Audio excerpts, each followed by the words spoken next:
Hello student and parents.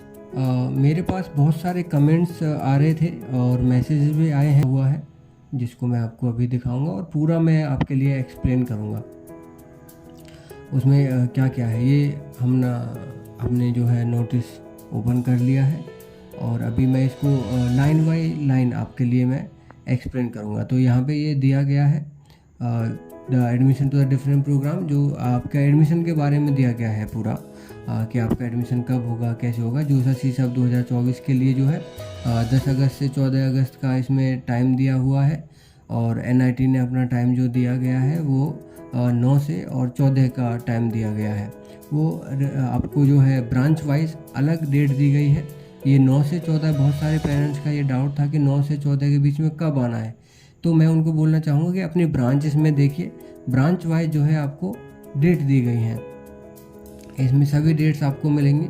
आपको जैसे ये कंप्यूटर साइंस है या इलेक्ट्रिकल इंजीनियर, इनके लिए अलग अलग डेट होती है। तो आपको ब्रांच वाइज जो है डेट इसमें दी गई हैं।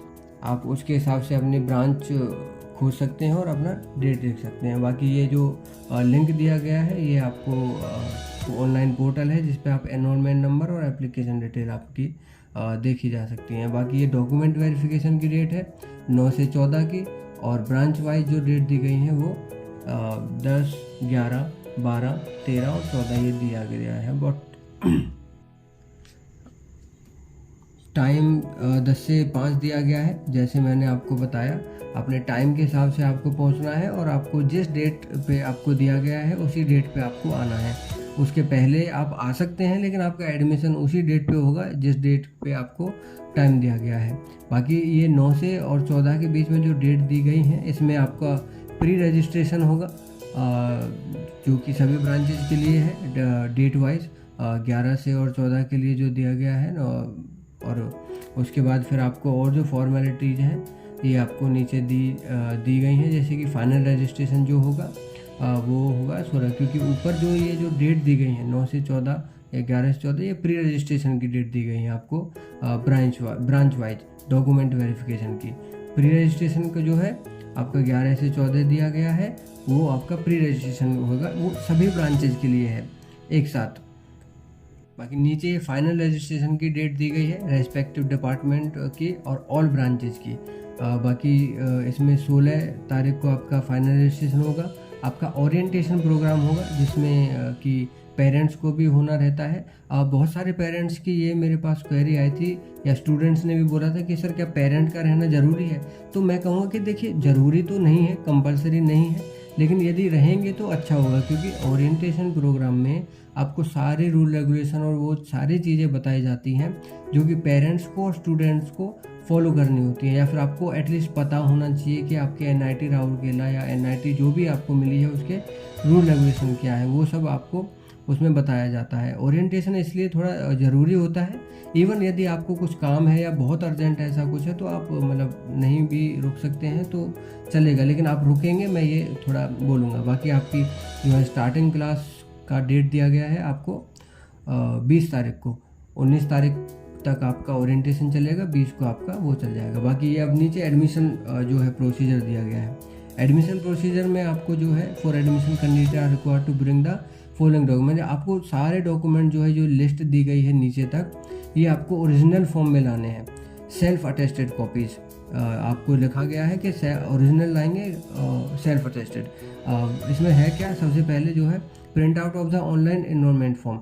इसमें जो है ऑनलाइन एनरोलमेंट फॉर्म दिया गया है, इस पर एक लिंक दिया गया है, उस लिंक पे आप क्लिक करेंगे तो आपको सीधे ये एनरोलमेंट फॉर्म पे लेके जाएगा और वहाँ आपको दिखाएगा। अभी ये यहाँ पे मेरा शो नहीं कर रहा है, मतलब काम नहीं कर रहा है क्योंकि मेरा नेट बंद हो गया था इसलिए, लेकिन ये इसमें चलेगा। बाकी नंबर 2 पे है प्रोविजनल सीट अलॉटमेंट लेटर। बाकी कुछ भी होता है आप मुझे कमेंट कर सकते हैं, उसमें मैं आपको बिल्कुल क्लियर कर दूंगा। कुछ भी डाउट होता है तो मैं आपको कमेंट में आपका जवाब जरूर दूंगा। और नंबर 2 पे है प्रोविजनल लेटर और नंबर 3 पे है later on subscription upgradation download from जोसा। ये दोनों लेटर जो हैं आपको जोसा और सीसा जिससे भी आपका सीट अलॉट हुआ है उससे आपको मिलेगा। नंबर 4 पे है जी मेन रैंक कार्ड। अब आपने जो एग्ज़ाम क्लियर किया है जी मेन में, उसकी रैंक होगी, उसका रैंक कार्ड आपको देना है। नंबर 5 पे pass certificate of high school certificate, मतलब आपका 12th का मार्कशीट आपको देना होगा और इसमें क्लियरली मेंशन होता है कि आपको जो है ओरिजिनल जो है वापस दे दिया जाएगा। कोई भी इंस्टीट्यूट या एनआईटी जो है आपका ओरिजिनल डॉक्यूमेंट अपने पास नहीं रखेगा, वो आपको रिटर्न कर दिया जाएगा।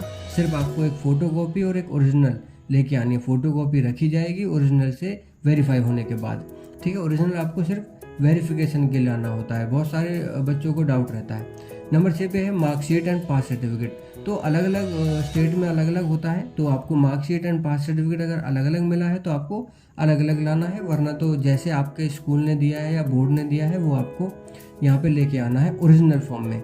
ओरिजिनल लेके आना है, साफ साफ लिखा है, ओरिजिनल रिटर्न कर दिया जाएगा। और आपको 10th की मार्कशीट मैं रिकमेंड करूँगा कि आप लेके आइए, क्योंकि बर्थ सर्टिफिकेट उसमें दिया जाता है। बर्थ सर्टिफिकेट के लिए आपको 10th की मार्कशीट चल जाती है और 12th की मार्कशीट की फ़ोटोकॉपी यहाँ पे रखी जाएगी। आपसे सेल्फ अटेस्टेड सारे डॉक्यूमेंट मांगे जाएंगे, ये सारे डॉक्यूमेंट सेल्फ अटेस्टेड होने चाहिए, ठीक है। और इसमें साफ साफ लिखा हुआ है। बाकी ये क्वालिफाइंग एग्जामिनेशन का जो है ये भी आपको वापस कर दिया जाएगा। नंबर 7 पे है स्कूल लिविंग सर्टिफिकेट या माइग्रेशन सर्टिफिकेट। इसमें जो है आपको स्कूल लिविंग सर्टिफिकेट हो या माइग्रेशन, ये दोनों एक ही सर्टिफिकेट होते हैं। ये आपको देना होगा और इसमें लिखा हुआ है कि original will be retained, means ये ओरिजिनल फॉर्म में इंस्टीट्यूट में सबमिट करना होगा, ठीक है। ये आपको वापस नहीं दिया जाएगा, वो आपको यहीं सबमिट करना है। नंबर 8 पे कंडक्ट एंड करेक्टर सर्टिफिकेट है। बहुत से बच्चों को कन्फ्यूजन रहती है कि सर कंडक्ट क्या है या करेक्टर क्या है, तो ये दोनों एक ही सर्टिफिकेट होते हैं। कुछ स्टेट में कंडक्ट बोला जाता है, कुछ बोर्ड में करेक्टर सर्टिफिकेट बोला जाता है, जो कि आपको स्कूल से मिलता है। और ये भी आपको ओरिजिनल फॉर्म में लाना है, जो कि इंस्टीट्यूट में रखना होगा। इंस्टीट्यूट इसको अपने पास रखेगा, ओरिजिनल आपका कंडक्ट और करेक्टर सर्टिफिकेट, ठीक है। और नंबर 9 पे है आपको जो है 3 पासपोर्ट साइज कलर फोटोग्राफ लाने हैं। प्रेफर करते हैं कि उसका बैकग्राउंड, जो फ़ोटो का बैकग्राउंड है वो वाइट हो या फिर ब्लू, स्काई ब्लू हो, और बाकी वो ठीक होना चाहिए passport size. Medical fitness certificate, इसके जो नोटिस है इसके लास्ट में एक फॉर्मेट दिया गया है जो कि मेडिकल सर्टिफिकेट का है। वो आपको उसमें लिखा गया है कि किस डॉक्टर से आपको करवाना है या किस लेवल का आपको होना चाहिए, वो आप देख सकते हैं, ठीक है। वो आपको मेडिकल फिटनेस सर्टिफिकेट भी लाना है। यदि आप किसी कैटेगरी से बिलोंग करते हैं, ओबीसी से, एससी एसटी से, तो आपको उस कैटेगरी का सर्टिफिकेट लेके आना है, जो कि आपको यहाँ पे सबमिट करना होगा। ये भी इसकी फ़ोटोकॉपी लगेगी। एलिजिबिलिटी एज पर declaration by government of India, जैसे भी आपका जिस भी कैटेगरी में आप आते हैं वो आपको यहाँ पे सर्टिफिकेट लेके आना होगा। नंबर 12 पे, ये नंबर 12 पे इनकम सर्टिफिकेट का जो डॉक्यूमेंट है वो, इसको लेके बहुत सारे डाउट रहते हैं। पेरेंट्स को डाउट रहता है कि हमें कौन कौन सा, मतलब किससे ये करा के देना है या फिर किसको करना है, किससे ये एफिलिएटेड होना चाहिए, तहसीलदार से, क्या हम नोटरी का दे सकते हैं, क्या ये दोनों पेरेंट का लगेगा। तो मैं क्लियर कर दूं कि इनकम सर्टिफिकेट जो है वो स्टूडेंट के फादर के नाम से होना चाहिए, और उसमें जो है यदि एनुअल फैमिली इनकम लिखा हुआ है, एनुअल फैमिली इनकम लिखा हुआ है, तो सिर्फ फादर का ही इनकम सर्टिफिकेट देने से काम चल जाता है। मदर का इनकम सर्टिफिकेट अगर अलग से नहीं देना होता। और यदि उसमें जो वो है सर्टिफिकेट 1 अप्रैल 2024 के दिन या फिर उसके बाद का बना होना चाहिए, उसके पहले, मतलब 1 अप्रैल 2024 के पहले का जो सर्टिफिकेट है वो नहीं होगा। और ये किसको देना है? ओपी, ओबी, ईडब्ल्यूएस। अब ओपी क्या है? ये ओपन, मतलब जनरल, ओबीसी और ईडब्ल्यूएस, इनको ये इनकम सर्टिफिकेट देना है। एससी एसटी को इनकम सर्टिफिकेट देने की ज़रूरत नहीं होती है, ठीक है। आप एडमिशन फीस जो है नीचे दिया गया है वो आप देख पाओगे। इनकम सर्टिफिकेट का ये होता है कि यदि फादर के नाम से है और उसमें एनुअल फैमिली इनकम दी गई है तो सिर्फ फादर का ही इनकम सर्टिफिकेट देना है। यदि उसमें नहीं दिया गया है, फैमिली इनकम नहीं दी गई है, सिर्फ फादर की इनकम दी गई है, तो आपको मदर का भी इनकम सर्टिफिकेट देना पड़ेगा, यदि मदर वर्किंग है तो। यदि मदर वर्किंग नहीं है तो उनका एक एफिडेविट रहेगा जो कि मजिस्ट्रेट या फिर तहसीलदार से साइन एंड स्टाम्प होगा, और नोटरी से नहीं चलेगा। बहुत बच्चों को डाउट रहता है सर नोटरी से चलेगा कि नहीं। नहीं, नोटरी से नहीं चलेगा। मतलब ये वैसे एनआईटी टू एनआईटी वेरी करता है, लेकिन एनआईटी राउरकेला का मैंने नोटिस खोला है तो इसलिए मैं आपको बता रहा हूँ, ठीक है। तो मदर का अगर एफिडेविट दे रहे हैं नॉन वर्किंग का, तो उसको जो है आपको मजिस्ट्रेट से या फिर उससे करवाना है। वो कब देना है? यदि आपके फादर के इनकम सर्टिफिकेट में एनुअल फैमिली इनकम नहीं दी गई है। अगर एनुअल फैमिली इनकम दी गई है तो आपको एफिडेविट नहीं देना है। नंबर 14 पे है proof of ABC ID and DigiLocker ID. मतलब ये आपको डिजी लॉकर ऐप डाउनलोड करनी है, उसमें अपना अकाउंट बनाना है, उसमें एबीसी आईडी एक होती है, वो आपको क्रिएट करनी है। बहुत से बच्चों को डाउट रहता है सर उसमें तो रोल नंबर मांगता है, एनरोलमेंट नंबर मांगता है, और हमारा तो ये बिल्कुल ठीक है। एनआईटी आपको तब देगा एनरोलमेंट एंड रोल नंबर जब आपका एडमिशन हो जाएगा। उसके पहले आप अपने पुराने जो इंस्टीट्यूशन है उसका रोल नंबर या एनरोलमेंट नंबर कुछ भी डाल के अपनी एबीसी आईडी कर सकते हैं, और उसका एक स्क्रीनशॉट लेके वो आपको प्रिंट निकाल के लेके आना है अपने डॉक्यूमेंट्स के साथ में, जो कि आपका यहाँ पे रिकॉर्ड होगा। ठीक है, अभी नीचे दिया गया है पूरा ये जो सारे डॉक्यूमेंट हैं, ये सब एक तो ओरिजिनल फॉर्म में लाने हैं, इनकी फोटोकॉपी भी लानी है और सेल्फ अटेस्टेड होने हैं। क्लियर। अभी एडमिशन फ़ीस पे आते हैं। एडमिशन फ़ीस इसमें दी गई है कि जो भी एडमिशन फ़ीस है 1,36,500, ये 3 उसके लिए है ब्रांचेज के लिए, बीटेक, बीआर और ड्यूल डिग्री, ये प्रोग्राम, ये 3 प्रोग्राम के लिए ये फ़ीस दी हुई है 1,36,500। इतनी फ़ीस आपको पूरा देना है। लेकिन वो कैसे कैसे देना है, कहाँ देना है, ये सब आपको नीचे दिया गया है पूरा।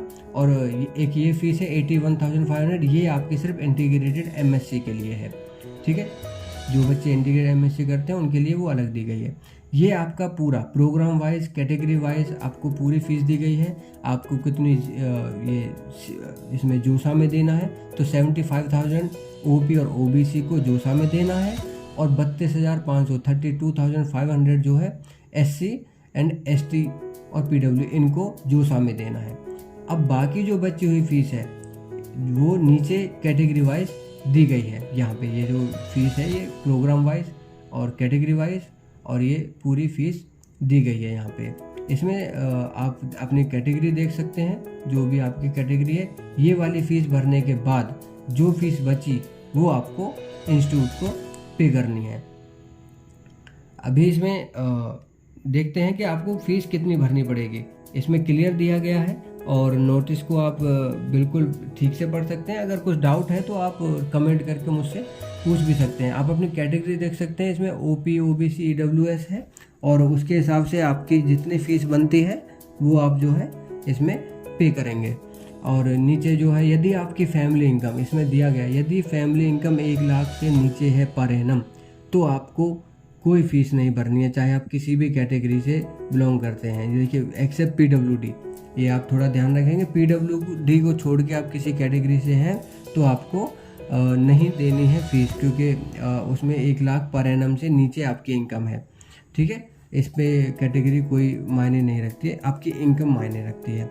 आपका बल्कि एक 1,000 जो है एक्सेस फीस रहेगा वो एडजस्ट कर दिया जाएगा एनआईटी की ओर से। सिर्फ आपको जोसा वाली फ़ीस ही पे करनी है, जितनी भी आपकी बनती है 75,000 या फिर 32,500 आपके कैटेगरी के अकॉर्डिंग।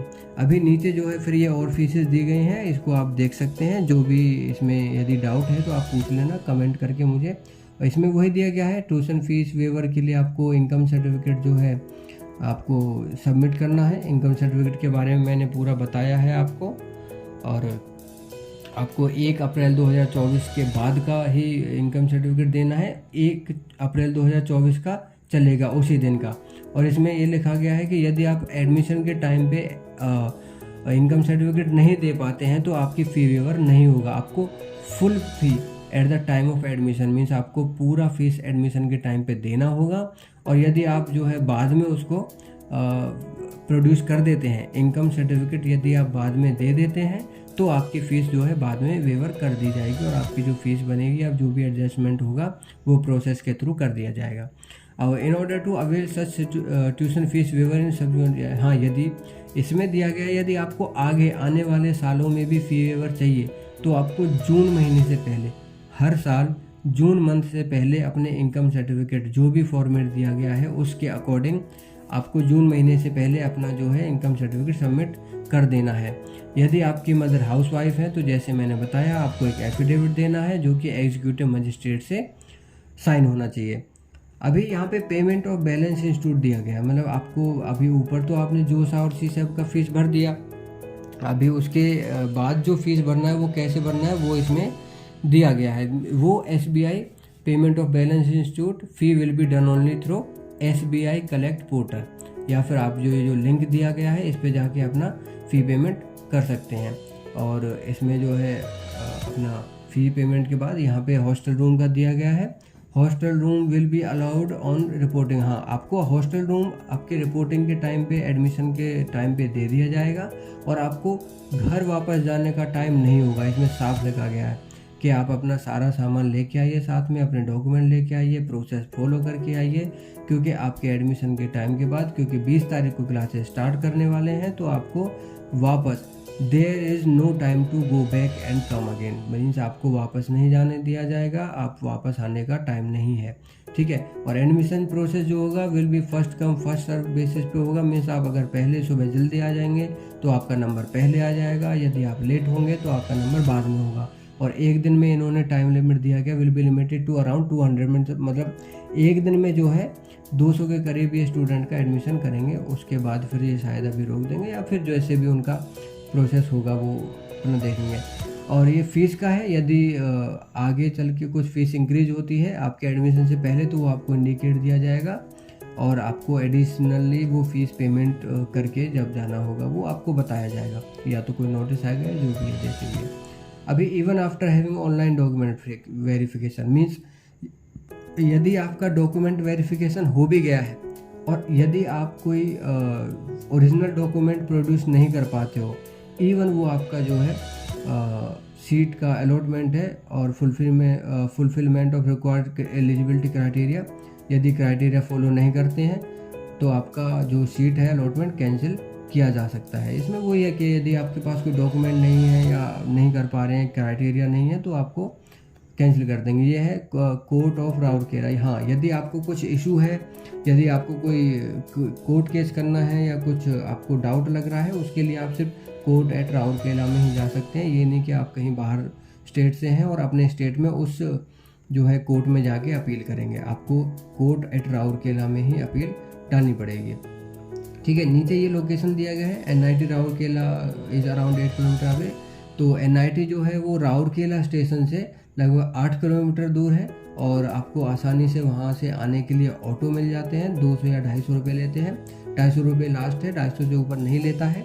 और यदि आप चाहते हैं कि बस से जाएं तो बस की सर्विस भी वहाँ से है, मो बस करके बस चलती हैं, और वहाँ से आपको आना पड़ेगा। और वो आपको, लेकिन ऑटो से मैं बोलूँगा कि आइए, क्योंकि वो आपको NIT के अंदर छोड़ देगा और बस आपको NIT के बाहर में छोड़ेगी। तो आप ऑटो से आइए, ये थोड़ा ठीक रहेगा आपके लिए, नई जगह पे आप जल्दी पहुँचे, ठीक है। ये है आपके फॉर एकोमोडेशन गेस्ट हाउस का एक नंबर दिया गया है, आप इस नंबर पे कॉल करके थोड़ा कंफर्म कर सकते हैं ये कि अकोमोडेशन उनके पास होगा तो वो आपको बता देंगे, और अगर नहीं होगा तो फिर आपको पर्सनली कुछ अरेंजमेंट आपको करके आना पड़ेगा, और आप रेलवे स्टेशन के पास ही कुछ अरेंजमेंट करिए जहाँ आपको मिलता है। नेक्स्ट आता है रिफ़ंड रूल। रिफ़ंड रूल ये मोस्ट इम्पॉर्टेंट होता है किसी भी पेरेंट्स के लिए तो खासकर, और स्टूडेंट के लिए भी। तो इस स्लेट को आप बहुत ध्यान से पढ़िए, इसमें क्या लिखा गया है। मैथ्स एडवांस में भी रिफंडेड, मैथ्स एडवांस हो सकता है, लेकिन जो सा 2024 के डेट के अनुसार आप विड्रॉ कैंसिल करेंगे तो उसका इसमें दिया गया है, ठीक है। ये पढ़ लीजिएगा। इसमें एडमिशन क्वेरीज के लिए नंबर दिया गया है, आप इस नंबर पे कॉल करके पूछ सकते हैं, 06612462 ये आप कभी भी कॉल कर सकते हैं। और ये आपको दिया गया है ABC ID के लिए थोड़ा इंस्ट्रक्शंस है कि आपको कैसे बनानी है, डिजी लॉकर में क्या क्या करना है, ये इंस्ट्रक्शन नीचे दिए गए हैं, और ऊपर में ABC ID का भी दिया गया है। अभी इसके नीचे फिर बाकी जो भी दिया गया है, ये फीस स्ट्रक्चर्स दिए गए हैं सारे, और अभी ऊपर में जो है मैं ऊपर सब क्लियर आपको बता चुका हूँ। ये हेल्पलाइन नंबर है और सब मेल ID भी है, ठीक है। तो आप ये नंबर मिलाइए, ये थोड़ा ठीक है कि आप NIT राउरकेला में मिलाएंगे तो आपका सुनी जाएगी, आपको जल्दी से मतलब बता दिया जाता है। रिफ़ंड रूल भी आप थोड़ा ध्यान रखेंगे, ये थोड़ा आप फिर से पढ़ लीजिएगा। ये हो गया वो। अभी आ गया फ़ी स्ट्रक्चर। तो ये फ़ीस स्ट्रक्चर है बीटेक का। बीटेक के लिए है, इसमें सारे सेमेस्टर वाइज फ़ीस दी गई है, 7 सेमेस्टर, 8 सेमेस्टर, 5, 6, ऐसे ये पूरा सेमेस्टर वाइज आपको फ़ीस दी गई है। और नीचे में आपको इंस्ट्रक्शन भी दिए गए हैं कि SC ST से हैं, 1 लाख से नीचे इनकम है तो आपकी कम्प्लीटली ट्यूशन फीस एग्जेम्प्टेड है। और नीचे ऐसे ही फिर और भी सारे दिए गए हैं आपको, क्या फ़ीस है, कैसे है, यदि स्टूडेंट जो है 1 लाख से 5 लाख के बीच में है तो उसको क्या सुविधा मिलेंगी, लाइब्रेरी फीस, ये सब पूरा दिया गया है। अभी ये जो है ये BArc और डुअल डिग्री के लिए फ़ीस स्ट्रक्चर है, इसमें भी वही सेम है। ये फ़ीस स्ट्रक्चर आ गया इंटीग्रेटेड MSc का, उन्होंने फ़ीस स्ट्रक्चर सारे इसमें इंक्लूड किए। ये आ गए अंडरटेकिंग। आपको NIT में जब जाएंगे तो आपको अंडरटेकिंग्स देने होते हैं, जो कि आपको ये जैसे स्टूडेंट अगेंस्ट रैगिंग है तो ये स्टूडेंट को देना है। इसमें स्टूडेंट के साइन होंगे, इसमें भरना है आई अपना नाम और फादर नेम और हैव केयरफुली रीड द, मतलब पूरा अपना लिखना है। तो स्टूडेंट अगेंस्ट रैगिंग के लिए ये अंडरटेकिंग है, तो यहाँ पे स्टूडेंट के सिग्नेचर होंगे। इसमें पेरेंट के सिग्नेचर की तो जगह नहीं है, तो आप पेरेंट का तो इग्नोर कीजिए, आप सिर्फ ये सिग्नेचर है। और ये किसी से भी नोटरी से नहीं कराने हैं, ये सिंपली गार्डियन या पेरेंट से ही कराने हैं। जितने भी अंडरटेकिंग है ये किसी भी नोटरी से नहीं होते हैं। जैसे यहाँ सिग्नेचर पेरेंट एंड गार्डियन के हैं तो यहाँ पे गार्डियन के ही होंगे, आई मतलब फादर का नेम, और ये गार्डियन मैं ये सब करता हूँ, या sign this date month year वगैरह इसमें डाल के, और अपने पेरेंट के या गार्डियन के यहाँ पे साइन करने होंगे। ये है अंडरटेकिंग बाय द स्टूडेंट। ये जो है आपकी थोड़ी UGC रेगुलेशंस के लिए अंडरटेकिंग है कि इसके लिए मैं रैगिंग के लिए मैं अंडरटेकिंग दे रहा हूँ, UGC रेगुलेशन का पालन करूँगा ये सब। इसमें आपको दोनों के साइन होंगे, signature of student and signature of father and mother guardian, जिसके भी आपके हों, इसमें सबके सिग्नेचर होंगे। ये बस अंडरटेकिंग है, इनको किसी भी नोटरी से नहीं कराना है, ये पेरेंट एंड स्टूडेंट देंगे। अभी ये आ गया annexure 2 undertaking by the student. ये एक और अंडरटेकिंग है, ये भी जो है realising safety and securing, means ये मेरे ऊपर जो सेफ्टी एंड उसका वेलबींग का मैं ख्याल रखूँगा। 12 o'clock night without the permission of concern authority, मैं रात को 12 बजे के बाद जल्दी से नहीं निकलूँगा, वो सब आपके लिए है। ये है अंडरटेकिंग ऑफ हॉल अकोमोडेशन। जो भी आपको हॉस्टल मिलेगा ये उसके लिए है। हॉस्टल के रूल रेगुलेशन क्या है, आपको क्या सुविधा मिलेंगी, आपको क्या नहीं करना है, डूज एंड डोंट्स, ये इसमें सब दिया गया है। अनेक्सर 3, इसको भी आपको साइन करके और साथ में लेके आना है। इसमें सब दिया गया है, आपको खाना मिलेगा, कब मिलेगा, क्या टाइमिंग है, stay beyond the permitted time, इसमें टाइम दिया गया है पूरा, जो भी है। इसमें स्टूडेंट के साइन भी होंगे और इसमें फिर सिग्नेचर और पेरेंट गार्डियन के भी होंगे। और ये है, ये वो जो मैं ऊपर बता रहा था, medical certificate to be issued by a registered medical practitioner, मतलब ये एक रजिस्टर्ड जो है डॉक्टर के थ्रू होना है। और ये पूरा एक फॉर्मेट दिया गया है जो कि आपको भर के यहाँ इनके साइन वाइन जो भी होंगे ये हो जाएंगे, और आपको ये साइन करके और यहाँ पे लाके सबमिट कर देना है। बाकी तो मैंने ऑलमोस्ट सारी चीज़ें बता दी हैं, नोटिस में कुछ छूटा नहीं है। और अगर कुछ होगा भी तो आप कमेंट करके मुझे बताइए, मैं आपके पूरे सवालों का जवाब दूंगा। विदिन 2 और 3 आवर्स में कोशिश करूंगा कि सबका जवाब दे दूं। यदि कमेंट्स ज़्यादा हो जाएंगे तो मैं कोशिश करूंगा कि आपको पूरा दे दूं। बाकी ये डेट वगैरह मैंने सब बताई हैं, 9 से 14 है, प्री रजिस्ट्रेशन का 11 से 14 है। आपको ब्रांच वाइज सारी डेट दी गई है, टाइमिंग 10 से 5 है आने के लिए। आपकी जो भी डेट है अपना डेट करिए और डेट के हिसाब से आइए। ओरिएंटेशन का भी बताया है आपको, क्लासेस स्टार्ट का भी बताया है कि 20 तारीख को आपके क्लासेस जो हैं स्टार्ट हो जाएंगे। और आगे इसी हिसाब से आप अपना ये नोटिस पढ़ के थोड़ा पूरा एक बार नोटिस ज़रूर पढ़िए, नोटिस को पूरा पढ़िए। वैसे मैंने एक्सप्लेन कर दिया है, कुछ डाउट है तो आप कमेंट करके पूछ सकते हैं। पूरा ये नोटिस आपके सामने है। और आप जो भी है इस चैनल को सब्सक्राइब करिए, शेयर करिए, सभी स्टूडेंट को थोड़ा शेयर करिए, जिससे कि उनको भी पता चले कि ये जो है इसमें पूरा एक्सप्लेनेशन है, उनको कोई डाउट ना रहे, पेरेंट्स को भी डाउट ना रहे। और जो भी आप कमेंट करके पूछ सकते हैं बिल्कुल। और लाइक थोड़ा कीजिएगा, जिससे कि मुझे पता रहे कि हाँ मैंने ठीक जो है ये बनाया हुआ है, कुछ भी इसमें छूटा नहीं है। आप जो है all concerned are requested to read, हाँ ये बिल्कुल लिखा गया है कि आप पूरा इसको पढ़िए। और ये मेरा चैनल है, आप इसको सब्सक्राइब करें। आगे भी इस पे NIT के बारे में सारी जो है डिटेल्स दी जाएंगी। ये सब मैं इसी में रैप अप करते हैं फिर, क्योंकि लंबी वीडियो काफ़ी हो गई है और आप थोड़ा ये वीडियो पूरा देखिएगा, ये बात है। थोड़ा आप पूरी वीडियो देखेंगे तभी सारी चीज़ें समझ में आएंगी, कुछ स्किप करेंगे तो थोड़ा दिक्कत हो सकता है, बाकी कोई दिक्कत नहीं है। Okay, thank you. बाकी चैनल को लाइक करिए, शेयर करिए, कमेंट करिए।